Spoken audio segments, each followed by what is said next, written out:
नमस्कार बंधुरा আপনারা সবাই কেমন আছেন। আশা করি সবাই খুব ভালো আছেন। চলে এসেছি আজকের আরেকটি নতুন ভিডিও নিয়ে। আপনারা দেখছেন আমার DS birds farming YouTube channel.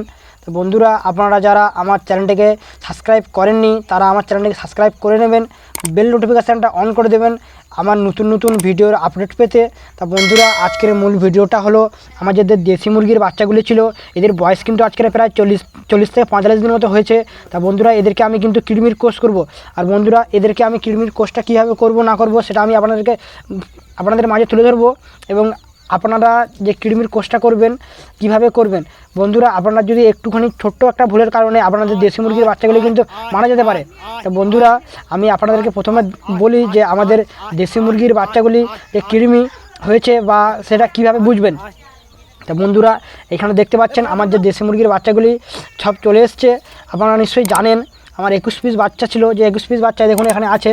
এবং এই যে দেখুন, এই দেখতে পাচ্ছেন এই যে মুরগির বাচ্চাগুলো দেখুন, এদের যে বডির মধ্যে যে হাড়টা থাকে ওই হাড়টা কিন্তু ঠেলে বেরিয়ে যাচ্ছে। বন্ধুরা দেখুন পাখা ঝুলে যাচ্ছে। এবং এটা যে এই দেখুন, এই দেখতে পাচ্ছেন এই যে দেখাচ্ছে আমি, দেখুন এইটা কিন্তু পুরো শুকনো হয়ে যাচ্ছে। তো বন্ধুরা এটা কিন্তু হওয়ার কারণ হচ্ছে এদের পেটে কৃমি হয়েছে।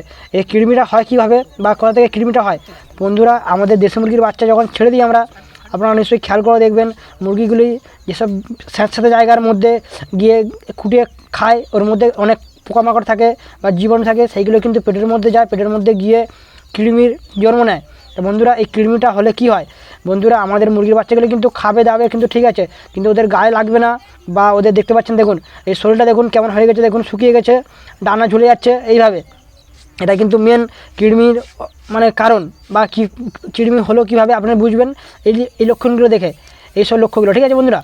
এই লক্ষণগুলো আপনারা যদি দেখেন তাহলে কিন্তু করে দেবেন। তা বন্ধুরা আবার দেখবেন যে পা আছে, পায়ে দেখবেন শুকনো হয়ে যাচ্ছে, পাগুলো মানে সাইড থেকে শুকনো মতো দেখাচ্ছে। তো বন্ধুরা ওইভাবে কিন্তু আপনারা বুঝবেন যে আপনার মুরগির বাচ্চাদের কৃমি হয়েছে। তা বন্ধুরা আমাদের মুরগির বাচ্চাগুলির বয়স যখন 40 দিন হয়ে যাবে তখন কিন্তু আমাদেরকে এই কৃমির যে কোর্সটা আছে সেটা করতে হবে। তা বন্ধুরা কোন ধরনের কৃমির ওষুধটা ব্যবহার করবেন না করবেন সেটাও আমি বলবো। বন্ধুরা এখানে দেখুন স্ক্রিনে আমি তুলে ধরেছি যে ওষুধটা, এর নাম হচ্ছে অ্যালবোমার। এটা কিন্তু মানে আমাদের পশু পাখির জন্য খুবই ভালো একটি কৃমিনাশক ওষুধ, ঠিক আছে বন্ধুরা এই ওষুধটা আপনারা কিভাবে ইউজ করবেন, এই ওষুধটা হচ্ছে বন্ধুরা এখানে দেখুন আমি দেখাচ্ছি, দেখুন এই যে দেখতে পাচ্ছেন এটা একটু ছোটো আমি নিয়েছি। এটা বন্ধুরা এটা 40 থেকে 35 টাকা দাম নেয়, জায়গা হিসেবে বন্ধুরা কম বেশি হতে পারে। তো বন্ধুরা এখানে কিন্তু ইউজ করার সব এগুলো বলা আছে। তা বন্ধুরা আমি বলছি বন্ধুরা কীভাবে আপনারা ইউজ করবেন। বন্ধুরা আপনারা যে এই ওষুধটা দেখতে পাচ্ছেন এটা কিন্তু সাদা মানে জলের মতো তরল ওষুধ। এটাকে ভালো করে নেড়ে নেবেন, নেড়ে নেওয়ার পরে আপনারা একটা পাত্র নেবেন, পাত্রের মধ্যে আপনার যে কটা মুরগি আছে মানে যতগুলো মুরগি আছে প্রতিটা মুরগির জন্যে 5 ml করে জল নেবেন, 5 ml জল। এবং একটা মুরগির বাচ্চার জন্য 2 ফোঁটা করে দেবেন বন্ধুরা, 2 ফোঁটা, বেশি না 2 ফোঁটা, ঠিক আছে বন্ধুরা 2 ফোঁটা করে দেবেন। আর ওই জলটা ভালো করে নেড়ে মানে মিক্সড করে আর দিয়ে দেবেন এদেরকে। তা বন্ধুরা এবারে আমি বলি আমার এই মুরগির বাচ্চা দেখতে পাচ্ছেন একটা স্ক্রিনে দেখুন, মুরগির বাচ্চাটা মারা গেছে। এটা মারা যাওয়ার কারণটা কি, বন্ধুরা এর শরীর মানে খুবই কমজোরি ছিল, মানে যে ইমিউনিটি ক্ষমতাটা এটা কিন্তু খুবই কম ছিল।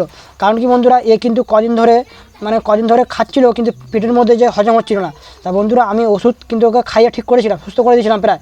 তা বন্ধুরা আমাদের একটাই ভুল ছিল কি, আমাদের যে যখন মুরগি বাচ্চাগুলো ছাড়া হয় এই মুরগি বাচ্চারা বন্ধুরা অন্য জায়গায় থাকে একটা ট্রেনের মধ্যে। তা বন্ধুরা ট্রেনের মধ্যে থাকলেও কী হবে বন্ধুরা, আমাদের এই মুরগির বাচ্চাটা ও ট্রেন থেকে লাফিয়ে বেরিয়ে গেছিলো, আমরা কিন্তু বুঝতে পারিনি। কারণটা কি, ও সুস্থ হয়ে গেছিলো বলে আমরা বুঝতে পারিনি, সেই মানে গুলে ফেলেছিলাম কোন মুরগিটা ছিল, সেই জন্য কিন্তু ওষুধটা দেওয়ার কারণে কিন্তু মারা গেছে।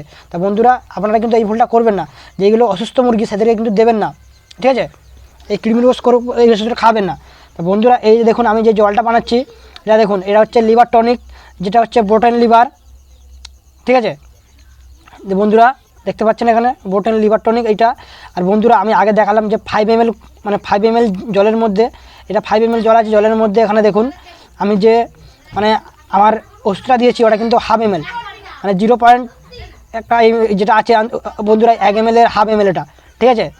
তো বন্ধুরা এখানে দেখুন আমি একটা মানে মিশ্রণ করছি ওষুধ জল দিয়ে আর এই যে আটা, এটা কারণটা কি বন্ধুরা, এটা কিন্তু আমাদেরকে সাপ্লিমেন্ট হিসেবে এটা দিচ্ছে এই ভিটামিনটা এবং এই বোটেন লিভারটা। এই ভিটামিনটা বন্ধুরা ওরা কিন্তু যে ভাত পান্তা খাচ্ছে এখন, আমি 1 মাসের উপর থেকে ওদেরকে ভাত পান্তা চাল এইসব দিয়ে মানুষ করি দেশি মুরগি, ঠিক আছে বন্ধুরা। ম্যাশ খাওয়াই না, ম্যাশ খাওয়াই আমি 1 মাস অবধি। তা বন্ধুরা এই যে দেখতে পাচ্ছেন এইগুলো আমি কিন্তু আমার যে দেশি মুরগির বাচ্চাগুলি আছে ওগুলোকে কিন্তু 1 মাস পর্যন্ত ফিড বা ম্যাশ খাওয়াই, তারপরে কিন্তু ম্যাশ খাওয়াই না। তা বন্ধুরা এখানে দেখুন এই যে আমি আটাটা যে মাখিয়েছি, মিশ্রণটা করেছি, এটা করে আমার যে যত মুরগি আছে সবাইকে কিন্তু খাওয়াচ্ছি। কারণটা কি বন্ধুরা, এদেরকে আমি ভাত পান্তা দিয়েই মানুষ করি, ঠিক আছে বন্ধুরা। আমি কিন্তু যে ম্যাশ বা ফিড খাওয়াই না। কারণ কি বন্ধুরা, দেশি মুরগি তো পালতে হয়, ঠিক আছে বন্ধুরা। এখন কিন্তু ম্যাশ বা ফিটের অনেক দাম, আমরা যদি ওই দাম দিয়ে করি তাহলে কিন্তু আমাদের কোনো লাভই থাকবে না। তো বন্ধুরা আমাদের বাড়ির যে ভাত পান্তা ওই দিয়েই কিন্তু আমরা মুরগিদেরকে লালন পালন করবো। আর দেখতে পাচ্ছেন বন্ধুরা এখানে আমার যে পায়রা আছে দু জোড়া পায়রা বা কবুতর যারা যারা বলেন, ওইটা কিন্তু আমার এখানে আছে, ওদেরকে দিয়ে দিলাম। আর এখানে দেখুন এই মুরগির বাচ্চাগুলোকে দিয়ে দিচ্ছি। এবারে বন্ধুরা আপনাদের সঙ্গে যে জল দেবো সেই জলটা শেয়ার করি। কারণটা কি বন্ধুরা, এই জলটা কিন্তু খুব গুরুত্বপূর্ণ, ঠিক আছে বন্ধুরা। এই মুরগির বাচ্চাগুলি যে বাইরে খাচ্ছে যাচ্ছে, তারপরে অনেক সময় কি হয়, মুরগির বাচ্চাদের পেটটা ডিস্টার্ব করে বা হজম হয় না, তার জন্য কিন্তু এই যে দেখতে পাচ্ছেন এখানে বোটেন লিভারটা আমি ইউজ করছি। এই বোটেন লিভারটা আবার কিন্তু সেই হাফ ml দিলাম, হাফ ml দিয়ে মোটামুটি একটা অনুমান মতো জল নিয়েছি। এখানে প্রায় 300 গ্রাম মতো 300 লিটার মতো জল আছে বন্ধুরা। এই জলটা নিয়ে এখানে কিন্তু ওই বোটেন লিভারটা হাফ ml দিয়ে এখানে দিয়ে দিলাম। এটা দিলে কি হয়, এই মুরগিগুলো যে হজম ক্ষমতাটা কিন্তু খুব ভালো হয়। তা বন্ধুরা পুরো ভিডিওটা দেখার জন্য আপনাকে অসংখ্য ধন্যবাদ।